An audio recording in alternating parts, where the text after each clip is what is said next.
Yo, what's going on, ladies and gentlemen? Welcome back. We're going to get this final giveaway done. This is the final giveaway for 3 packs of the revision packs. And just a big thank you to everybody and good luck to everyone.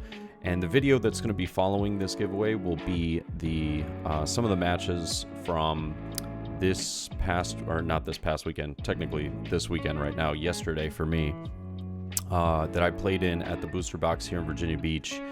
And a lot of learning experiences and a lot of mistakes, but overall very good matches, and I'm excited to post them because I think that not only were they really good for me, but I think that a lot of people will enjoy seeing this, and I'm always trying to post exactly what happens so that everybody can kind of see the experience and how it goes and some of the mistakes that happens and everything that you can try and be better at or capitalize on.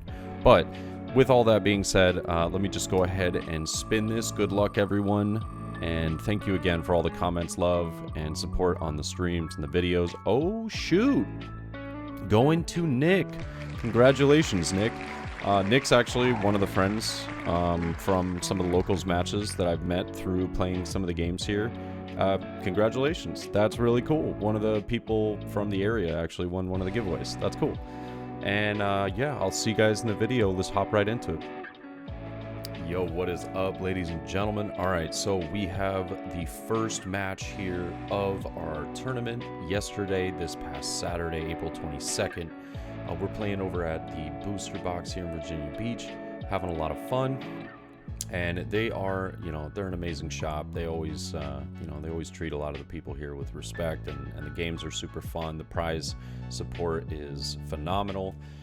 And yeah, I'm actually playing up against my man James here. He is one of the absolutely amazing people that ended up finding me through YouTube, but then meeting up at some of the locals matches and being like, yo, what's up? It's good to meet you. And I tell you what, such a cool guy, and glad to get a matchup against him here.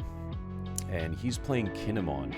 Kinemon is kind of a weird matchup for me as Luffy because I think that my deck is favored. However, I just don't know how to play against Kinemon perfectly yet. I think that I'm missing something to make the matchup feel a lot cleaner. And I'm kind of learning and bouncing around, on how to deal with the matchup a little bit better, because it's very annoying. It's an extremely annoying deck to play against, especially when you have an opponent, such as James, that's very good, and he knows how to play it as well. But if you did watch the previous week's videos, we actually had a different Luffy deck that I'm running today. So I decided to switch it up a little bit and change up some of the setup, and I really like what I ended up doing and what I ended up going with. It, for me personally, turned out to be extremely nice and gives me a little more like defensive, chance against some of those more aggressive decks, but it does slip between the cracks against certain matchups. I think that my deck is not built for handling Doflamingo, it's not built for handling Smoker, but I am kind of basing the deck around some of the current meta, and that's the idea of this. So we do play Nami turn 1, and interestingly enough, we get a very Straw Hat heavy hand to start. So this deck, with the changes that I've made, has a lot more of the Whitebeard Pirates. And I'm just happy that he didn't go Okiku turn 1. He does choose to go Killer. And I do have the Jet Pistol, so that feels pretty good. And he will go ahead and take that first life, and I'll play Nico Robin and pass. But I do have that Jet Pistol just in case he does slap down Okiku. But if he's not putting it down turn 1, that means he's either probably going to draw into it on life, or he's going to draw into it from his hand. But something I could potentially see, you see here, is Momo Search. Potentially find Okiku, and then he already used his leader ability, so he will have 2 Dawn to be able to get some usage out of that. But he does find the Okiku, bottom decks the rest. And if I'm not mistaken, I remember in this match when he Momo searched, I think he bottom decked one of his Odins, or maybe I'm incorrect on that. I'm not entirely sure, but I do take the first life, and then we pick up a jet pistol from life as well.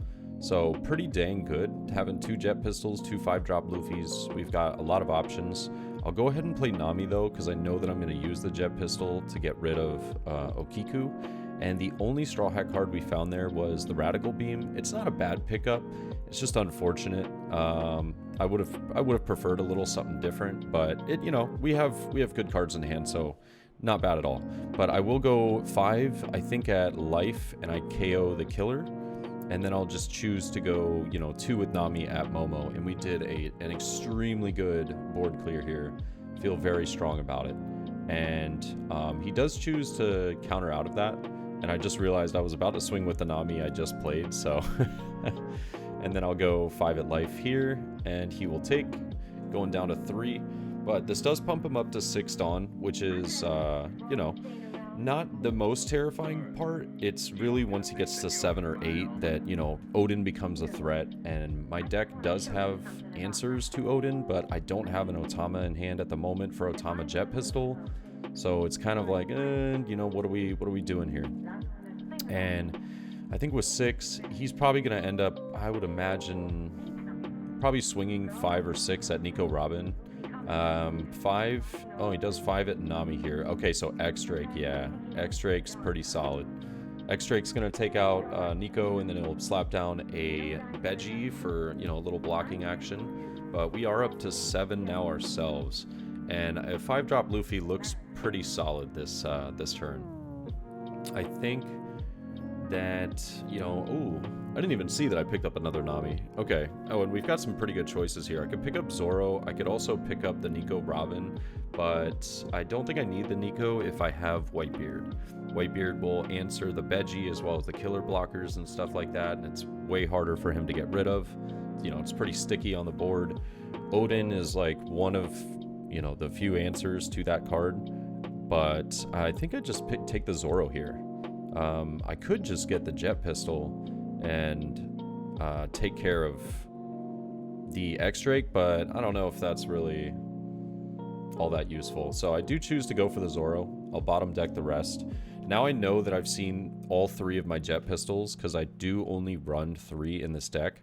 So I've used one, I have one in hand, and I bottom deck the other. So realistically, in order to take care of Odin, I will need to draw into that, Otama. Or I'll have to potentially, end up using something else that will give me, I guess, some aggressive swing. But I am going to go 5 at life, and he'll choose to block this. So I'm trying to be as aggressive as possible with the stuff that I have on board. And this is where I find myself kind of having a difficulty against green, because green doesn't have a lot of 2K counters, and I'm trying to burn as many 2K counters from his hand as possible. A lot of these Kinemon decks will tend to run like 8 to 12 2K counters, and it's somewhere usually around 8. And that's where I'm sitting like, okay, I can potentially do some damage here while I have the board, and not really have to play too much, but let my board do the work for me, and then play those 5-drop Luffys to finish the game. And he does choose to go 5, I believe, at Zoro here. I want to counter it out, but at the same time, I know that he has an incredible amount of Dawn, and he also has X-Drake, but I do choose to counter this out. And the reason why I did this was because when Kinemon is on 8 Dawn, it's 8 or 7 Dawn, and they're swinging with what's on their board with no Dawn added to it. Essentially, it's telling you that they're trying to play 8-drop Odin. And so he chooses to go 7 here. I will let it go for 7, but that will leave him with no Dawn remaining. He'll put down the 7-drop Kid. I was expecting Odin, but Kid does come out. And I'm going to go up to 9 here. I'm not sure if I don't remember if I've drawn Whitebeard yet. I don't think I have. Yeah. But I do have a pretty good amount of defense in the hand right now. So I'll go ahead and play down 5-drop Luffy though. And I'll slap 1 Dawn underneath and I'll go 7 at life. He chooses to take. I don't really need to do much board clear because I kind of want him to swing at my board as well as swing at my life, because I could use the cards, honestly, that are that are sitting in my life. You know, I need different options. Getting Whitebeard on the board would be absolutely huge in this matchup right now. And he is going to rest the kid after I swing for 5. I actually messed up the order of that, and I ended up telling him that I did. And I choose to Otama, or excuse me, not Otama, Jet Pistol the X-Drake. I'm not sure. I mean, it is what it is. I'm not sure I really like that. I don't know. It is what it is. I think in the moment, you know, I was just like, okay, I got 2 Sanjis, a Rush Luffy, and a Dream. So, yeah, we're just going to go with that. But he's going to go 8 here at the Luffy. And I actually put it back down. I'm like, I'm not sure if I want to let that go yet or not. Because yet again, he's now at that weird spot where he has, you know, enough Dawn. And he could put down the Odin. So I'm trying to make it inconvenient for him. He has 9 Dawn at the moment. So I'm trying to make it really, really inconvenient for him. If he wants to get rid of my Luffy, he's going to have to work for it. And I choose to... oh, that's right. I didn't save a Dawn for Radical Beam. So actually, I just let him get 8-drop Kid down for free. Oh, that was terrible. That was a really, really bad play for me. Oh, wow. That's embarrassing. But yeah, I don't know what was going through my head right there. Yeah, it looks like we picked up Whitebeard Pirates, which is absolutely huge right now. So I'm going to choose to use Whitebeard Pirates, do some searching, and look at that. We pick up 9-drop. I'll get the Whitebeard. And yeah, of course. So we do have 9 Dawn left. I'm deciding whether I want to play the Whitebeard or not. Simply because I could put down 5-drop Luffy and I could KO the kid. But I do have 4 life, so I don't mind taking some hits here, you know, and letting him give me some resources to my hand. Also, next turn, I would have that 1 Dawn after I play, what do you call it? After I play Whitebeard. So I'm thinking that 5-drop Luffy is not a terrible idea. Yep. So I will play 5-drop.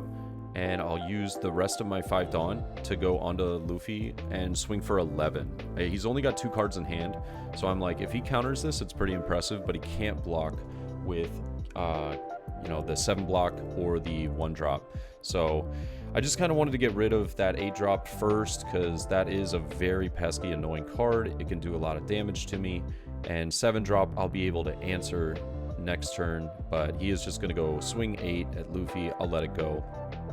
And he does Bonnie Search. I can't remember. I feel like there was a moment that he bricked one of the Bonnie Searches, but I could be wrong here. Was this not it?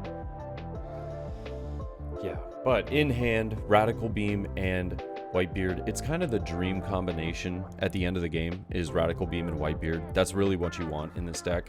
It is kind of interesting that I haven't seen a single Marco yet. So we haven't seen Marco or any of my like Whitebeard engine, like Atmos or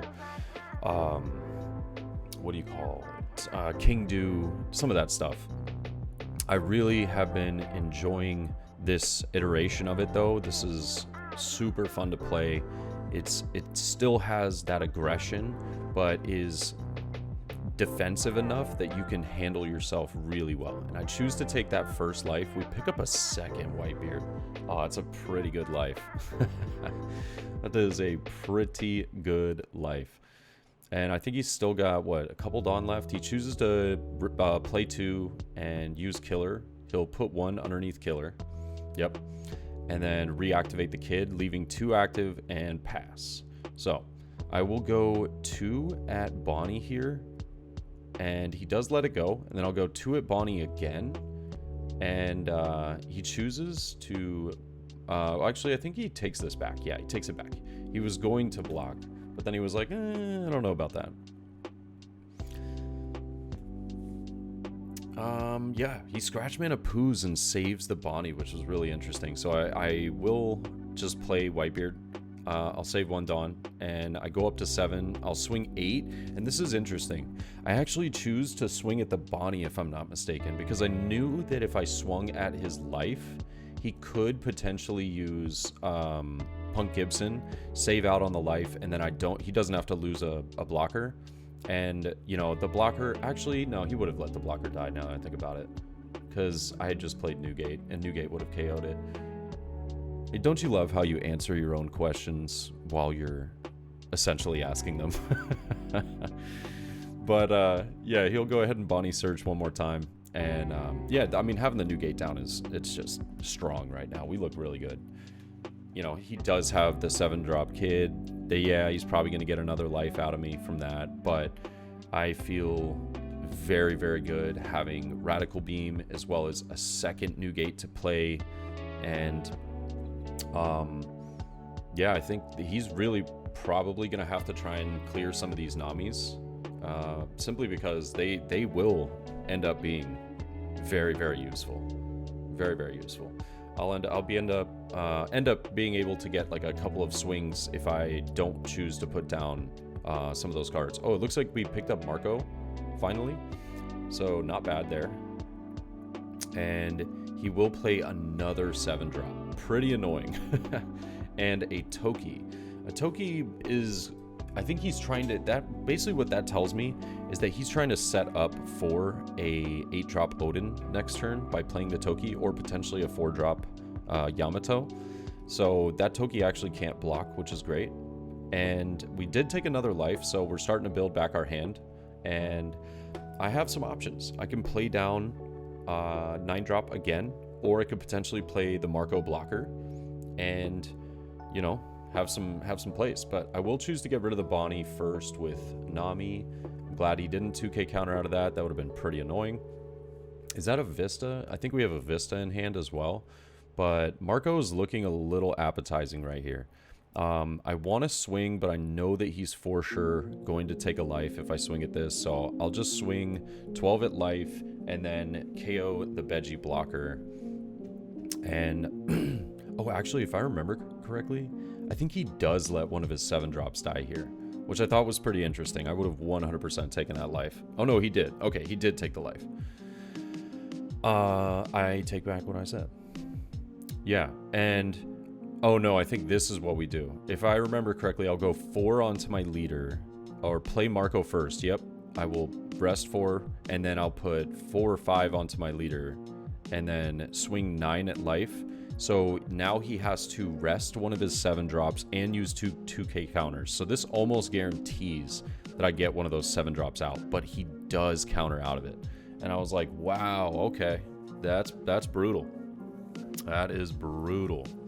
You know, I really wasn't expecting him to be able to counter out of that, but you know, can't win them all. And but we do have the Marco on board, which is going to be very useful. It doesn't look like he's going to try and play Odin down, but I could be wrong. He's got 8 Dawn left. He puts 1 underneath each of the kid blockers. And it looks as though he might be just very aggressive, and he's going to go 8 at life here. 8 at life, and I have the opportunity of blocking and bringing Marco back from the grave, or I could Radical Beam, or I could just take the life. But I'm trying to think, does he potentially have lethal? That's my question. He could play Izo and rest my Marco. He could play Yamato and rest my Marco, and that's really, really inconvenient. And then he swings through with Kid again. So now I think that I can't really take this life. Oh, no, I suppose I can. But I choose to Radical Beam. Yeah. It's just that if I took the life, I don't think I would have liked our position for the next turn if we couldn't win. But he does slap down the Odin finally, and I'm like, oh boy, that's kind of scary. So now we've got Odin to worry against, and I do have another 9-drop in hand, of course. But we also pick up a second Marco. Pretty dang good. Not bad in this position. And I need to get through that Toki blocker. I need one of these 7-drops to die. So I am going to go 12 at life. And he's just going to have to let one of the 7-drops die now. He's only got one card in hand. So there goes one of them. That's pretty good. You know, I'm happy about that. And we've only had to use 2 Dawn so far. So I'm definitely going to be saving 1 for Radical Beam. But I also have 7 Dawn to work with. I could try and swing really heavy with Leader, but I need to save some of these counters. I think in this moment I was thinking of using Otama to lower the kid blocker and then swing, but then I realized I'm like, no, he's just going to take the life. That's silly. But I will swing for 9 at life here. And now I'm fingers crossed that he takes the blocker, but I'm pretty sure, you know, yeah, he's just going to take the life. That's definitely the better call. But I go ahead and pass. We've got 1 Dawn active. He has 4 swings here guaranteed. And if he gets a card that can rest my Marco, you know, that's, I mean, realistically, he only needs 2 to go through. But I have, you know, I'm either baiting or have the Radical Beam in hand, and he also, you know, really has to worry about, you know, the clap back here. So he's gonna go for lethal. So 9 at life. 9 at life on the first swing. I do kind of want to bait my opponent into this. It's just, how do I do it? And I think that I made the mistake here of taking the life, if I'm not mistaken. I should have used Marco and then bring Marco back by trashing Whitebeard, because all I need to do is survive this turn. That's all I need to do. And I do choose to take the life, a little bit risky, but, you know, it is what it is. He's still got a couple of swings going through, and I'm looking at it. He's going to have to go pretty heavy on Leader here. So he has 8 Dawn, so 3 of these are just immediately gone. He has to use 3 to reactivate Odin for another swing. But he is going to choose to go 9 here, which leaves him with 4 Dawn remaining. Now with 4 Dawn remaining, I am like, okay, got it. I'm looking pretty good. But he will...